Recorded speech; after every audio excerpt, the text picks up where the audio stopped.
O pato vinha cantando alegremente, quen, quen, quando o marreco sorridente pediu para entrar também no samba, no samba, no samba. Mia Couto, escritor, poeta e jornalista moçambicano, ganhador do Prêmio Camões de 2013, foi eleito para a Academia Brasileira de Letras para a cadeira de número 5. Mia Couto, pseudônimo de Antônio Emílio Leite Couto, nascido na cidade da Beira, em Moçambique, África, no dia 5 de julho de 1955. Filho de Fernando Couto, imigrante português, poeta e jornalista. Mia Couto, a partir de seus 14 anos, pôde publicar seu primeiro livro de poemas no jornal local, no caso no Jornal da Beira. Em 1971, Mia Couto saiu da sua cidade para a capital, em Lourenço Marques, hoje Maputo. Em seguida, ele ingressou para a Faculdade de Medicina, sendo que após 3 anos acabou saindo. E em 1974, ele dedicou-se totalmente ao jornalismo, podendo assim trabalhar na TV Tribuna, no Jornal de Tempo e também no Jornal de Notícias.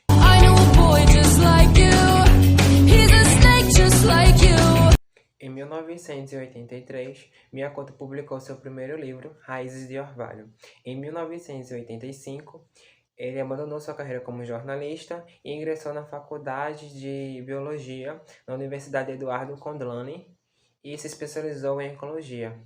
Um dos seus principais livros são Vozes Anoitecidas, de 1986, Cada Homem é uma Raça, 1990, Cronicando, 1991, Mar Me Quer, 2000, Um Rio Chamado Tempo, 2002, O Fio das Miçangas, 2004, O Gato e o Escuro, 2008, Venenos de Deus, Remédios do Diabo, 2008, Tradutor de Chuvas, 2011, A Confissão da Leoa, 2012, Mulheres de Cinza, 2015, Poemas Escolhidos, 2016 e O Bebedor de Horizontes, 2017.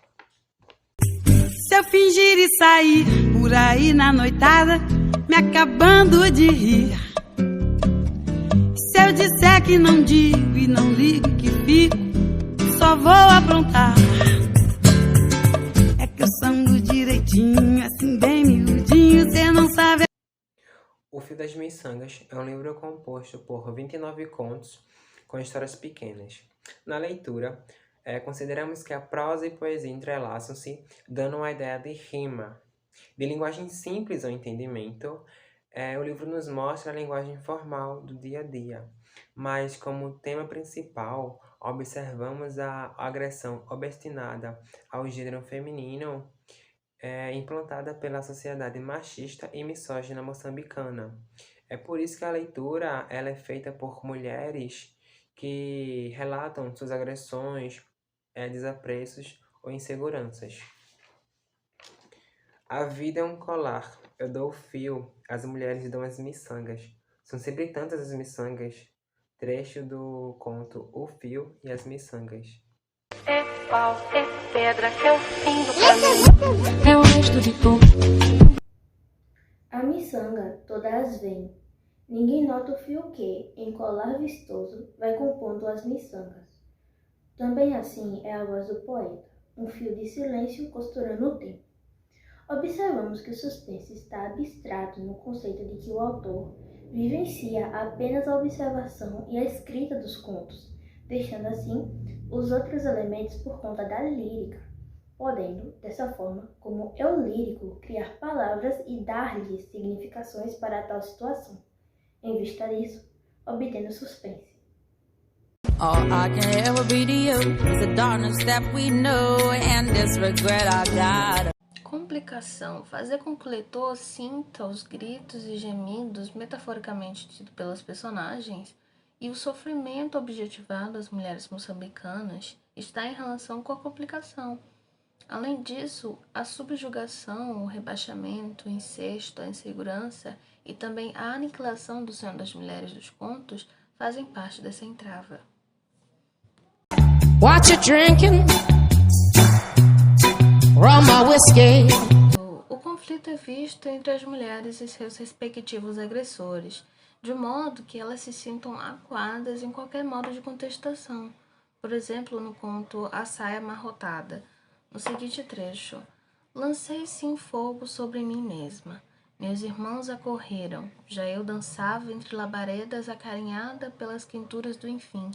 E não eram chamas, eram as mãos escaldentes do homem que veio tarde, tão tarde que as luzes do baile já haviam esmorecido.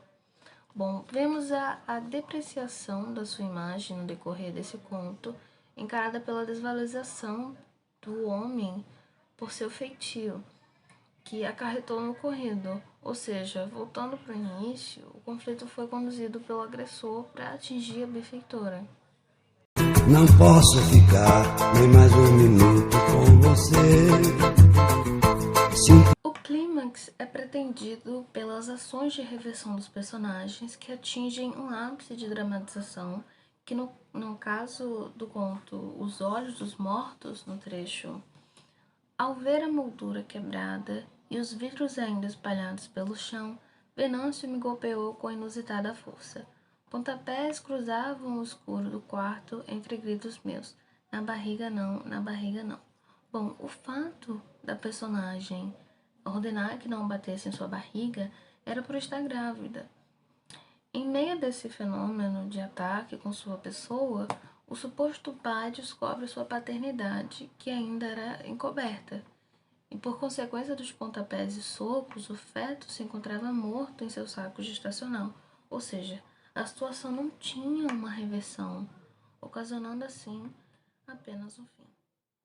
Bitch, even when I'm crying crazy, yeah, I got boy problems, that's the human in me. Bling bling, then I solve them, that's the God. O desfecho trata-se da solução dos conflitos. No caso do conto já citado antes, Os Olhos dos Mortos, vemos que o desfecho faz-nos pensar em relação ao reencontro da mulher com o seu ofensor, pois ao invés da personagem ela fugir, ela faz-se voltar às mãos do proprietário, mas deitando ao seu lado ela começa a pensar. E em finalidade do conto, percebemos como leitora um golpe da própria personagem com o seu agressor, num trecho em que ela diz: lhe fecho os olhos, agora que seu sangue se espalha, avermelhando os lençóis. Ou seja, a solução para aquela hostilidade foi a morte inesperada das agressões. They tried to make me go to rehab, I said no, no, no. Eu vim falar um pouco dos personagens do livro. E se assim, eu falar de alguns. Se você quiser saber todos, você lê o livro. Eu vim falar sobre alguns personagens do livro. E os personagens que eu escolhi. E os contos que eu escolhi. E que eu vou acabar falando dos personagens desse conto, que é meio óbvio, né? Dá pra ver. As Três Irmãs e Inundação. Eu vou falar agora como são apresentados os personagens desse conto. Primeiro eu vou começar com as Três Irmãs. No conto As Três Irmãs, as personagens são apresentadas de forma detalhada pelo autor, mas dando uma característica única para cada uma delas. E também é comum vermos, por exemplo, o fato de todas serem virgens. Além disso, dando adjetivos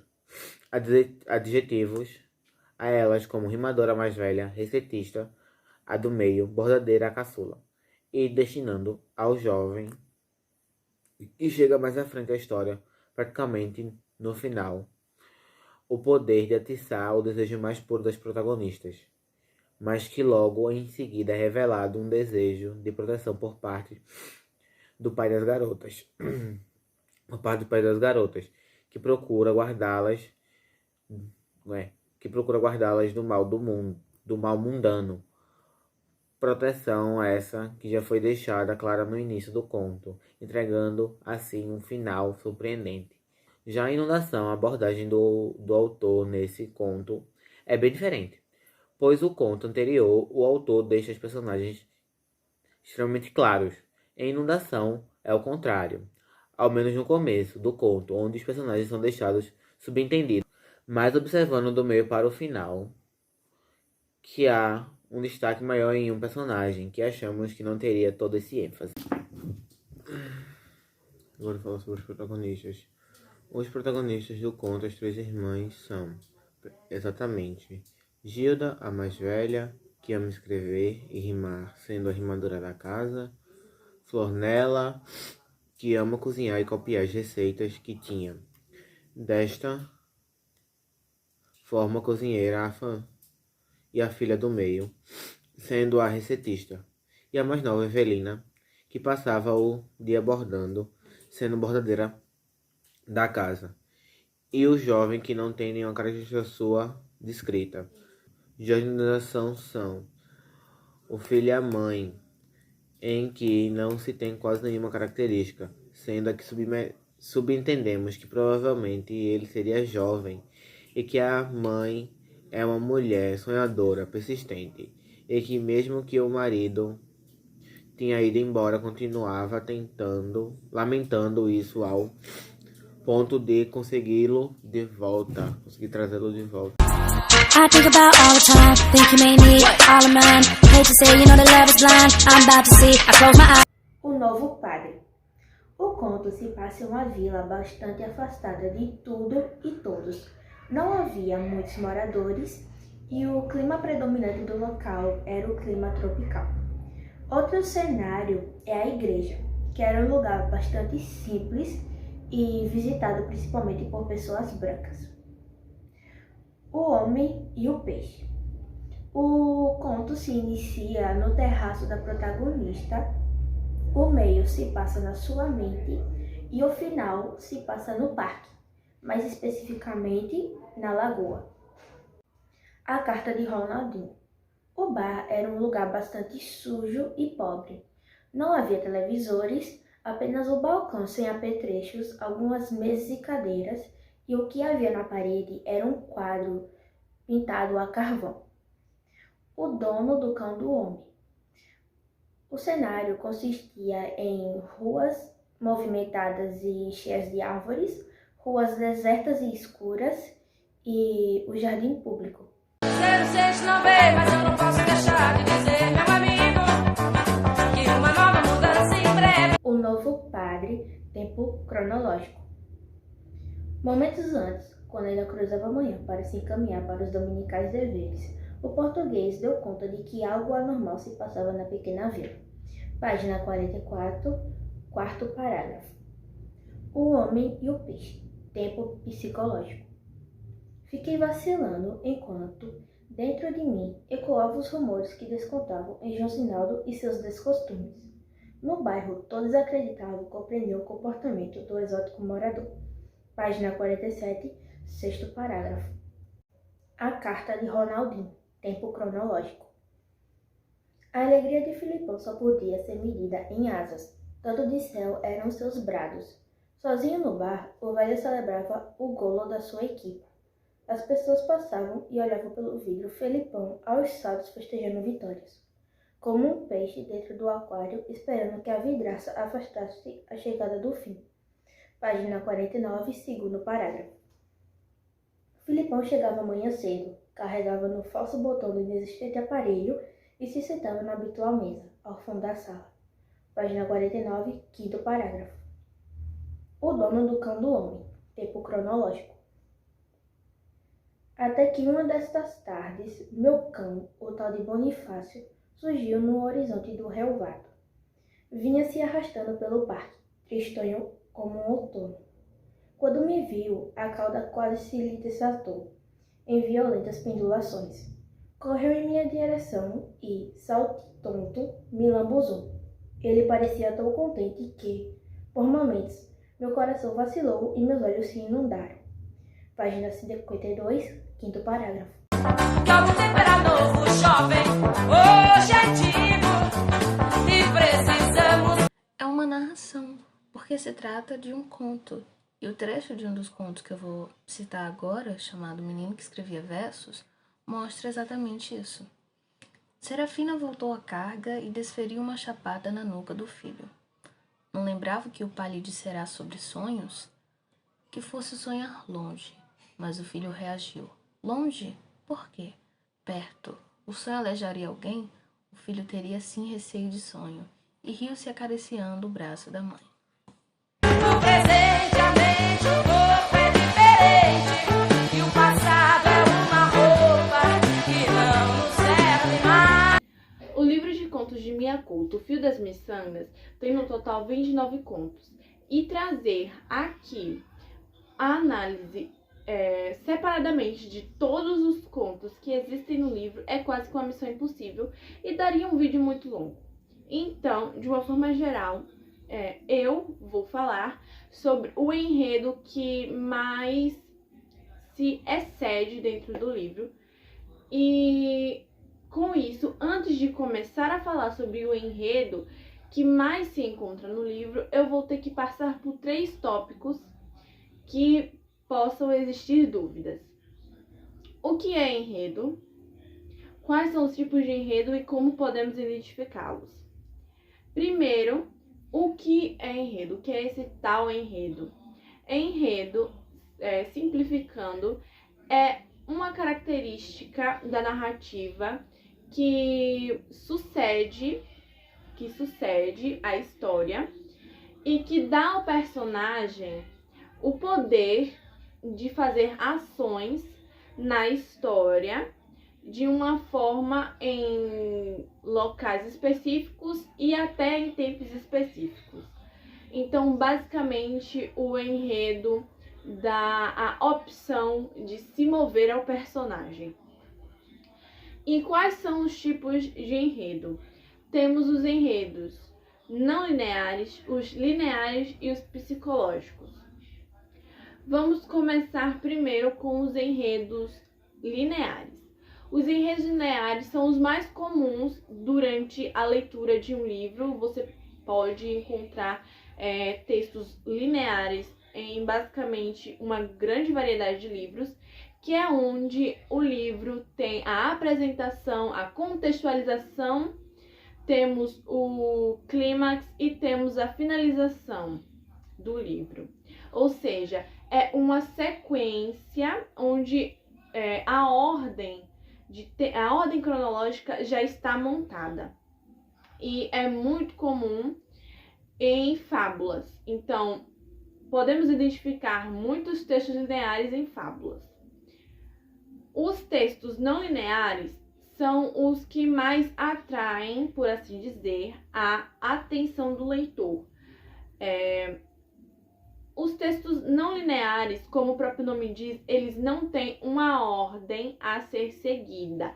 O escritor faz com que o leitor tenha que montar a ordem cronológica da história na sua própria cabeça para dar algum sentido à história.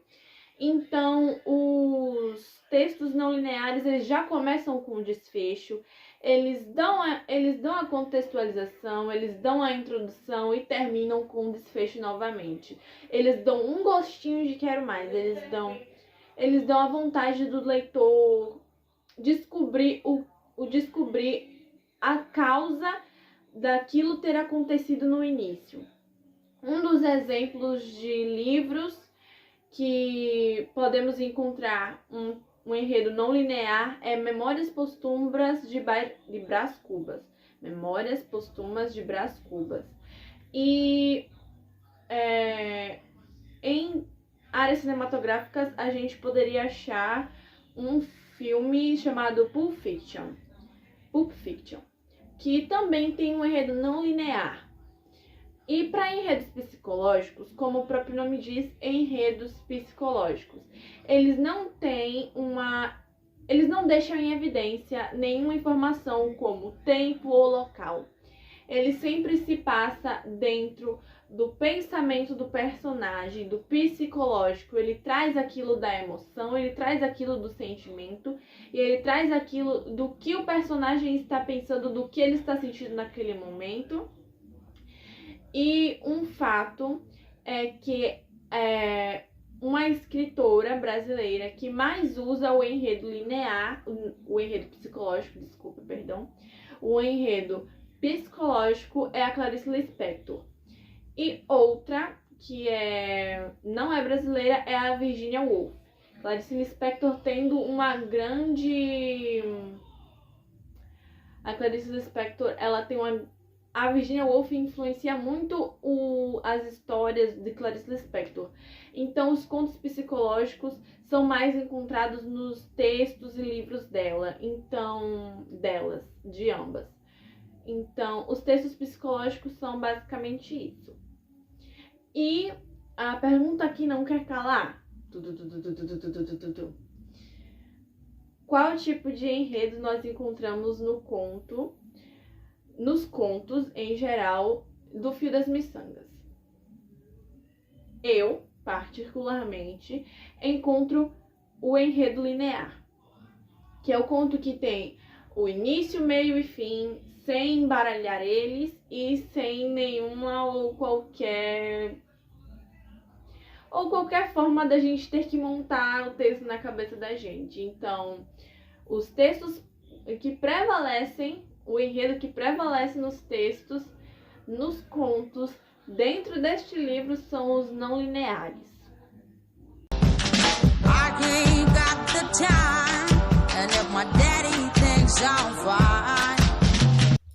E agora, as 6 funções de linguagem na obra O Fio das Miçangas de Miyakoto.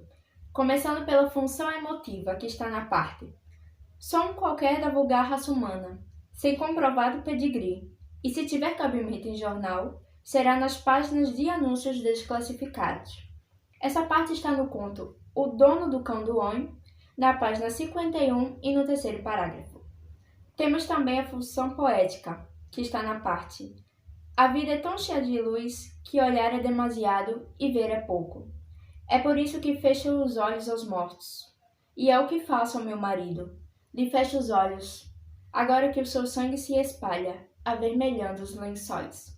Essa parte está no conto Os Olhos Mortos, na página 35 e no último parágrafo.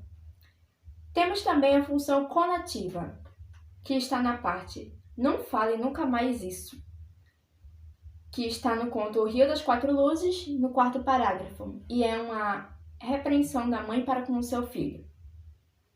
Agora a função metalinguística. O bicho veio à superfície da água e me olhou com olhos. Até me custa escrever, com olhos de gente. Essa parte se encontra no conto O Peixe e o Homem, na página 48 e no 7º parágrafo. Eu coloquei essa parte para ser um exemplo de uma função metalinguística, porque muitas das vezes fábulas têm relações com contos, seja por sua extensão ou por sua estrutura. E agora, a função referencial, que está na parte: é esta história que agora Eulália conta quando na aldeia os outros lhe pedem para falar do dia que choveu peixe. Está no conto Peixe para Eulália, na página 69 e no último parágrafo. E por fim, temos a função fática, que é mais quando uma pessoa interrompe a outra. Por exemplo, aqui. Uma pessoa comenta: é que, quem sabe? Aí é uma interrupção. Aí já vem outra. Quem sabe o quê? E essa parte está também no conto Peixe para Eulália e na página 68 e é logo os primeiros diálogos da página.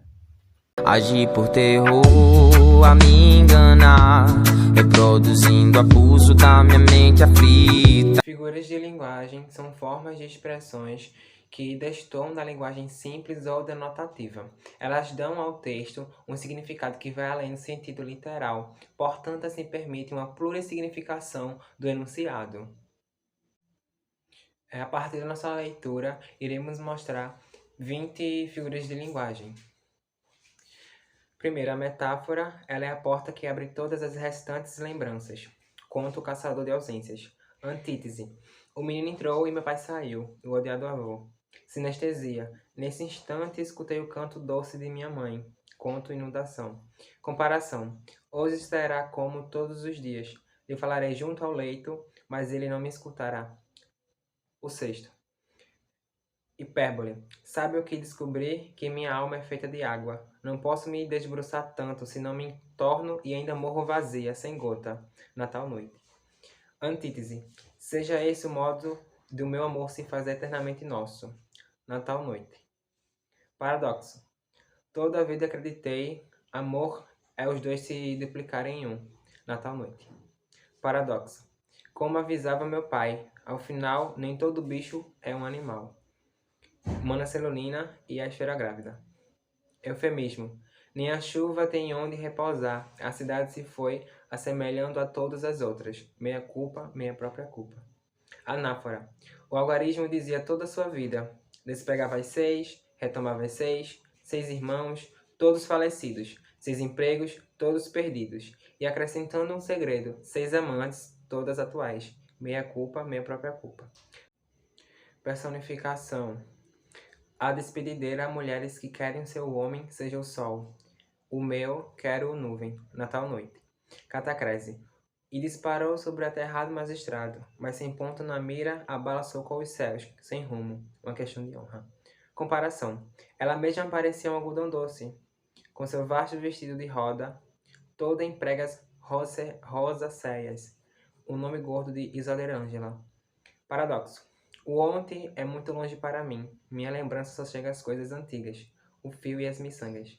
Metáfora. A vida é um colar, o fio e as miçangas. Paradoxo. Depois que vale ter voz, se só quando não falo é que me entendem. De que vale acordar se o que vive é menos que o que sonhei, o menino que escrevi versos. Metonímia. Lia motores e interpretava chaparias, o menino que escrevia versos. Assíndeto. Tempo é um fruto, na medida amadurece, em demasia apodrece, uma questão de honra. Anáfora. A seca durava há anos, sem pigo, sem lágrima, sem gota. Peixe para Eulália. Onomatopeia. O menino disse as primeiras palavras, e logo nosso pai, Zedimundo, desvalorizou. Bah, contrariava a alegria geral. A mana glória já não restava a sombra de glória. O odiado avô.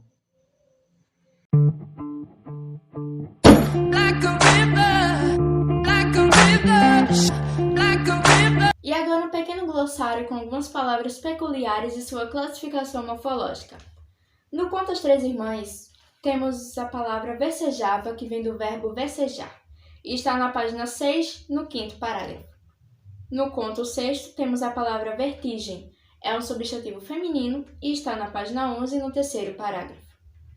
No conto inundação, temos a palavra queixosa, que também é um substantivo feminino, está na página 12, no 9º parágrafo. No conto A Saia Amarrotada, temos a palavra matreiro, que é um adjetivo e está na página 14 e no 3º parágrafo. No conto O Adiado Avô, temos a palavra reincidiu, que vem do verbo reincidir. Está na página 17 e também no 3º parágrafo. No conto Meia Culpa, Minha Própria Culpa, temos a palavra obséquio. É um substantivo masculino e está na página 22, no último parágrafo. No conto Natal Noite, temos a palavra larguezas. É um substantivo feminino, está na página 24 e no 11º parágrafo. No conto Mana Celulina, a esferográvida, temos a palavra curral. É um substantivo masculino e está na página 27 e no 1º parágrafo. How do we fall in love?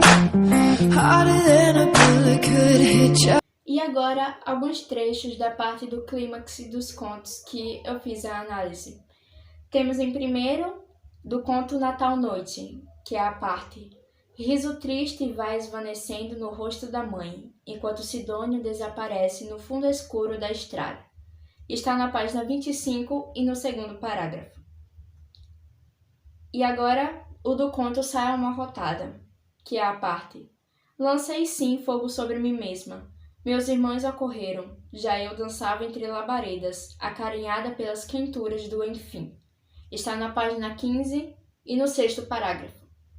E agora o conto O Adiado Avô, que é a parte não saiu ele nem ela, quem se mudou foi Glória, ela e o marido emigrados na cidade. Está na página 18 e no 7º parágrafo. E por último, o conto Meia Culpa, Minha Própria Culpa, que é a parte eu pretendia era revirar a página de um despedaçado livro, descosturar-me desse 6, meu marido. Está na página 21 e no 8º parágrafo. Don't you say, don't you say, don't say, don't you say. Primeiro conto, Os Machos Lacrimosos. 1. É que Luizinho foi desenrolando a história com voz encabrunhada. Essa é a ação do personagem.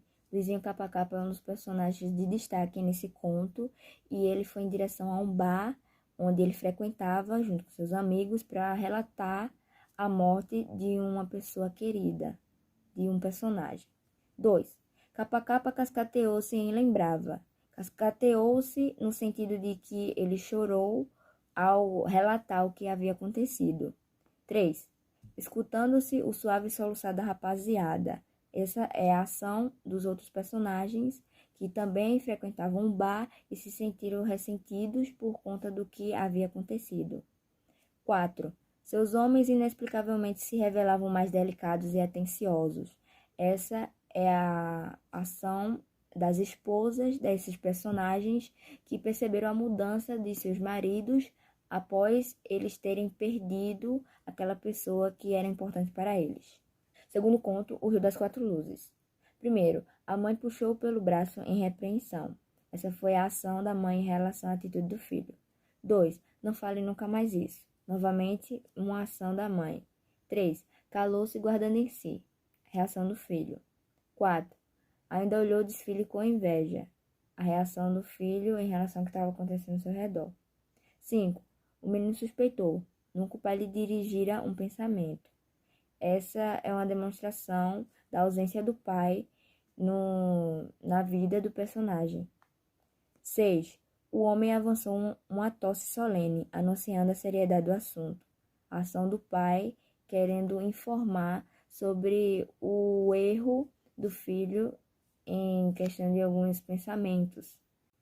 7. Já assim velho, sou como cigarro, adormeço na orelha. Aspecto do psicológico do pai. 8. Não é desses cansaços que nos pesam, ao contrário, agora ando mais celestial que nunca. Novamente, mais um aspecto do psicológico. 9. Diga a meu neto que eu menti, nunca fiz pedido nenhum a nenhum Deus. Terceiro conto, O Caçador de Ausências. 1. Bati a porta, ele nem atendeu, não fugiu nem rugiu. Ação. 2. E Florinha também deu ausência, preocupação com o estado da personagem. 3. O miúdo falou que Florinha fugira de casa numa noite dessas. 4. Vasco ordenou que todos espalhassem vigília e desgrenhassem capins e arvoredos. Vasco é um dos personagens de destaque nesse conto e ele estava preocupado com o sumiço de Florinha. 5. Enlouquecido, passou o mate a pente fino. Estado psicológico do personagem. 6. A solidão se enroscou definitiva no seu viver e o homem se azedou a ponto de se raivar contra tudo e todos. Novamente, o estado psicológico do personagem Vasco. 7. Com certeza, ele me receberia a tiro de espingarda. Ação. 8. Tomando-me por um Zé Alguém, o bandido me emboscou. Saltou de um penhasco, sombra encostando-se-me no corpo. Foi espetando o nariz no meu hálito enquanto encostava o cano da espingarda no meu pé. Olhei para baixo em respeito do medo. Ação. 9. Era gosto de tocar-me ou seria o gosto de me ver liquidesfazer em tremuras?